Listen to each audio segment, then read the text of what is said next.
Some on the far left say America is a dumb, stupid, moronic country.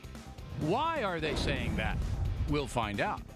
With us, Naomi Wolf, the author of the book, The End of America, and Dr. Marc Lamont, Fox News analyst. Now, you're a pretty smart guy. Columbia just hired you, right? To teach in, corrupt minds of students, paying a lot of money? It's a very conservative institution. I'm just trying to bring it to the left. Sure it is. You got your little red hat and a star on it. So when Marc says we're a stupid country, you say what?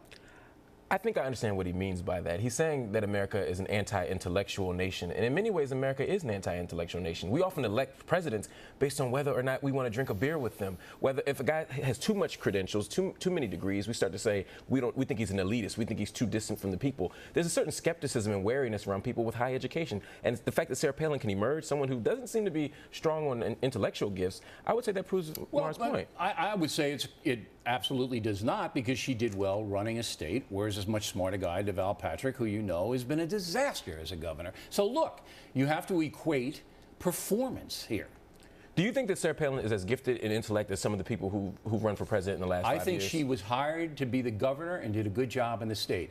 That's it. That's provable. But the question from Marc was, do you think she'd make a good presidential candidate? No, the question was, she's a stupid idiot. That's what he was saying, and she's not. He was saying America might even elect her as president because they're stupid. Because we're anti-intellectual. Because she's stupid, and the voters are stupid. Come on. She's not stupid, but I do think there's something to be said about her lack of intellectual talent. You see where I'm getting here. You have a performance level from Governor Palin, but she's considered by the far left as a moron. It doesn't jibe.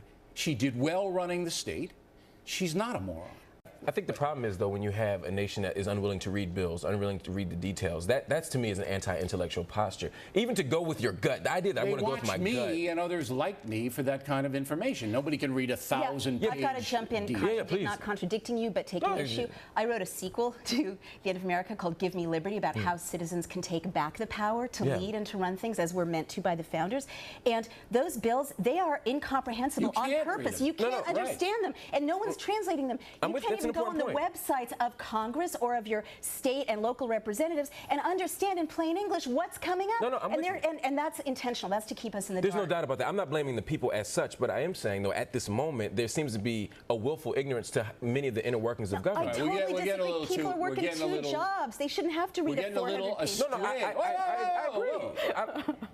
Giving you 20, giving you 20. I don't disagree with the idea that there's a level of elitism from the far left, but there is something to be said about shifting the way we think about this so that we do become more invested in intellectual inquiry. I want people to be as informed as possible. Go ahead, 20 seconds. Well, as I said, you have a point. I've been hammering on the far left, as you put it, for a long time, because there is this instinct to talk down to people. You know, if you have a gun, if you go to church, if you are pro-life, there's this assumption that, you're not smart. Barack Obama got in big trouble doing that in Pennsylvania. And I think it's really important for us as a republic to transcend partisan differences and say, you know what, I don't vote like you, I don't have a gun, I am pro-choice, but I respect you. And I think we all should acknowledge Sarah Palin did a good job as governor of Alaska. I can't go there. That's bizarre.